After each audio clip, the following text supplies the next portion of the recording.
Hello, everyone. I am Irene Kampen, born in the early 1900s, and I was a humorist.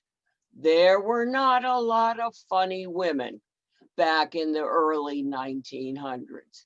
Now, the one that most people have probably heard about is Erma Bombeck.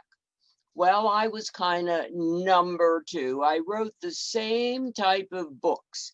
We wrote about everyday things that every woman knows about. But in my situation, there was some adversity. My stories were a little bit more sarcastic and sharp.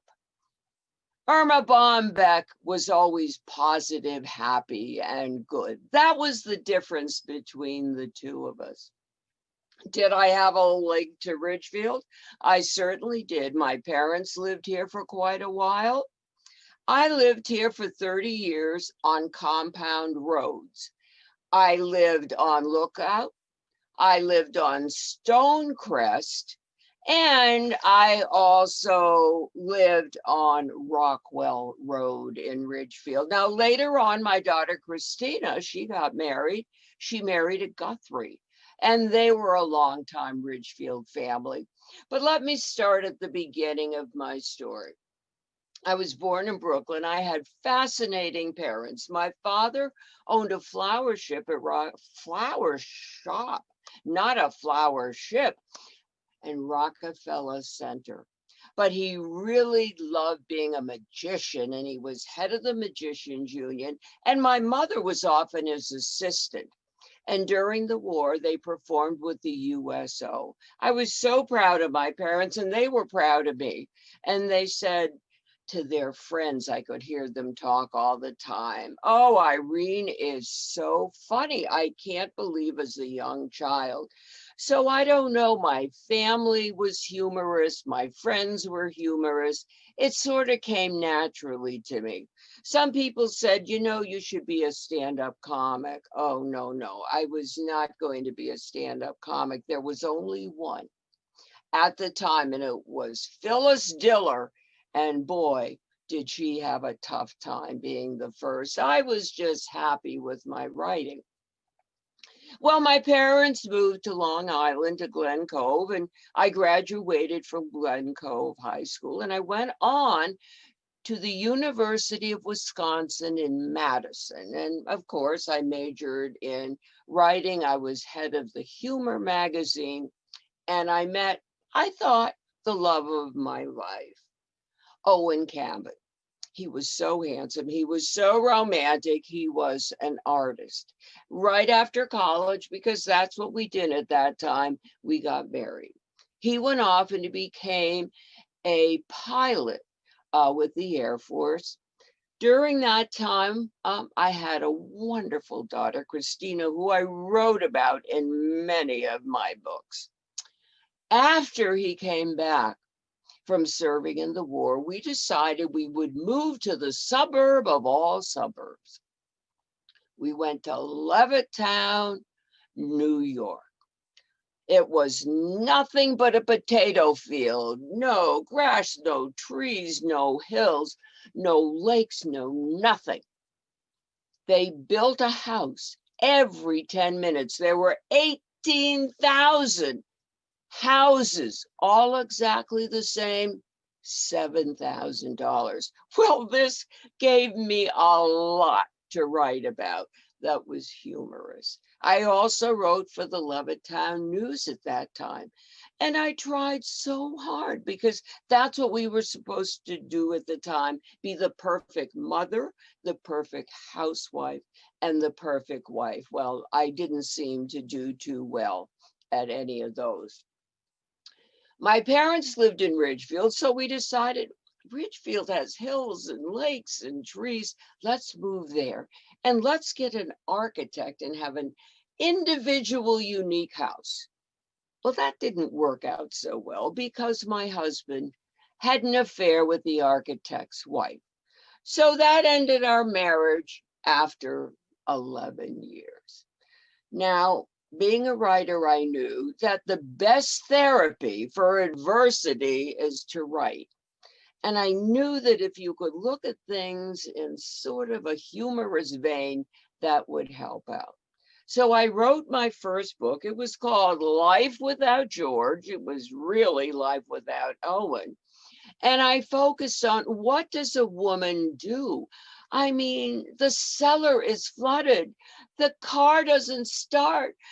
There's poison sumac all over. Who do I turn to?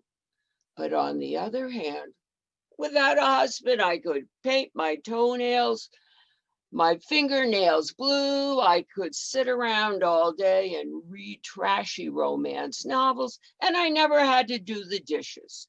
So there were good and bad. What happened was so timely for me. Just as I finished my book, basically on living alone without a man, the I Love Lucy show ended. Why did that amazing show end? Because Lucy and Desi, they divorced. The rights had been bought up by CBS. It could no longer go. So what did they have to do? They had to start a new show because Lucy was so popular. Ethel was so popular, they needed a new show. So they started the Lucy Show. And what did they use for the basis of the Lucy Show? My book, no less, Life Without George. It was so weird watching that on television and seeing my life play out. Lucy was Lucy Carmichael, and she was a widow with a Siamese cat and a daughter. And her friend was Vivian Bagley. She also had a Siamese cat and a daughter. And the adventures they had came mostly from my books. And where did these women live? They lived in Ridgebury, and they always went to the big town of Danfield. How much closer could this be? Well, after this book, I had to continue writing. I didn't want to write about George anymore. I did so many things with my wonderful daughter. So my daughter, I wrote about a book, first of all, and it was called The Last Year at Sugarbush. I had never been skiing. I went skiing with my daughter and her friends, and we did all these different athletic things, and I wrote about it in a book, because sometimes it's not funny when you're taking part in sports, but later on, it is really funny. Well, I also wrote a book with my daughter and her boyfriend. I wasn't a chaperone. I was an observer and a participant, and it was called Life Without George in Europe. Oh, did we have real life experiences to write about. Well, after that, my daughter got married. She became a Guthrie, married a boy from Ridgefield, and the name of the book was Here Comes the Bride. There goes the mother. Oh my goodness. You know, if you have ever planned a wedding, been involved in a wedding, oh my God, the problems you go through. Later on, again, they are very funny.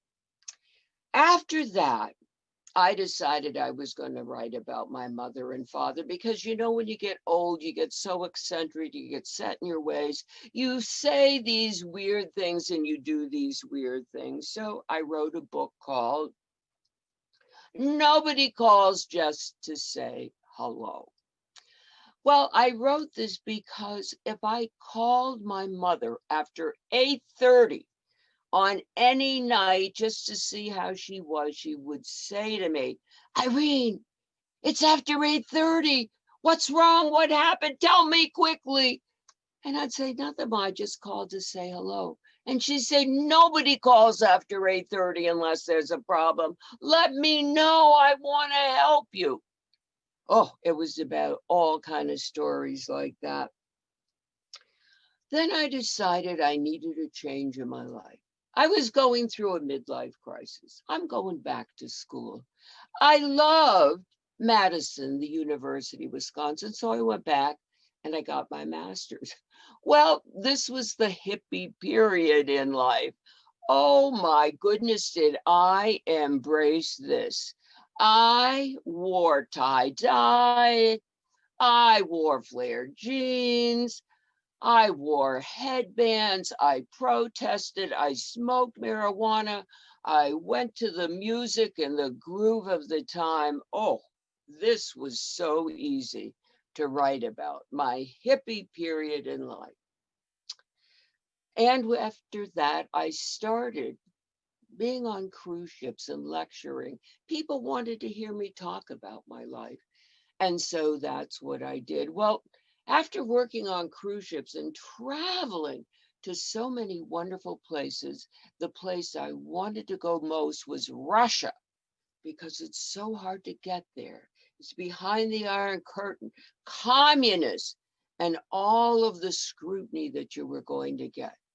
So for my trip in Russia, I wrote the book, which was Are You Carrying Any Gold or Any Living Relatives?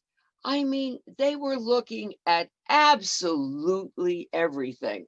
Oh, and I forgot to tell you the name of my book when I was a hippie was Due to a Lack of Interest. Tomorrow has been canceled. This is a very funny book, particularly if you yourself were involved in the hippie movement of protest. Well, my last two books were a little bit different. One was called Fear Without Childbirth. It didn't have anything about childbirth, but it was about if you had, were given or earned $1 million, what would you do with this money? Would it all be happy? Would it be good? What could be some of the pitfalls? Um, and I thought that was an interesting conceptual type of book. And then my last book was We That Are Left. I guess you'd call this autobiographical. It was humorous. I didn't know how to write any other way but in a humorous manner, but it is more deep. It's more reflective. I began to really think about my life at a later stage. Now, when did I write all these books? I wrote all these books when I was living in Ridgefield. But I loved Ridgefield and was very active. I loved to horseback ride, and there were so many stables in Ridgefield. Like everyone else, I joined the garden club. I was part of the women's club. I worked very hard for the Red Cross, and I wrote regularly for the Ridgefield Press. I wrote humor columns. I also wrote columns on social activities in town, but I didn't write under my name, Irene Kampen. I wrote under the name of H. Loomis Fenstermacher. How's that for a name? Well, some people sort of knew there really couldn't be such a person. Maybe it was me. And other people never questioned it. But probably what I remember most about Ridgefield is an event that people still talk about who knew me in town. Well, you know, in front of the town hall, there's a light, and it's a long light to get across Main Street because there's like 5 or 6 different streets feeding into it. So while I was standing there waiting to go to the town hall, this woman, my friend, said to me, wow, this is a long light. And I said to her, you know, I could write 2 paragraphs while waiting for this light. And the woman said, let's see you do it. The next week, I brought a little table, my portable typewriter. While waiting for the light, I wrote my 2 paragraphs. This was who I was. This is how I looked at life. I was so fortunate while I lived in Ridgefield. I also met Louis Ferroli. 25 years we spent together. At the end, at 75, I passed of cancer. He was there for me. He was my caregiver. He truly cared about me. And at the end, what was I doing in regard to my cancer? I was writing about cancer in a humorous vein. So if you can write about cancer with humor, you can write about everything. I did hear near the end of my life an interview with my husband, Owen, and they asked him if he had ever read the book Life Without George. He said yes, he had read it. It took him a long time to get around to reading it because he said divorce is tough on everybody. And he said, I knew it would be a tough read. But he said, when I read the book, I didn't laugh out loud, but I smiled through the whole book. And I was so proud of Irene and how she was able to take these things that happened, turn them around, make them funny, and make them inspirational for other people. So my advice to you is just that. We all have so much adversity in our lives. What we need to do is write about it. We don't have to have it published. We don't even have to show it to anyone, but write about it and sit back and see the humor in some of these terrible events that happened in our lives. That will help us get through these tragic times in such a more positive way. So what I'd like to say to you is some of my books are still being published. Take them out and read one. You'll understand me better. But you can also watch The Lucy Show. It is always on rerun. And you can see my life actually playing out. Thank you so much for watching. And I hope you'll be here for our next episode. A very, very different woman from the 1700s, Abigail Goodrich Whittlesey, the first woman editor and writer for a women's magazine back in the 1700s. Her brother, Samuel Goodrich, Peter Parley, was the first children's book author. What an amazing family. Come back and learn more. Thank you.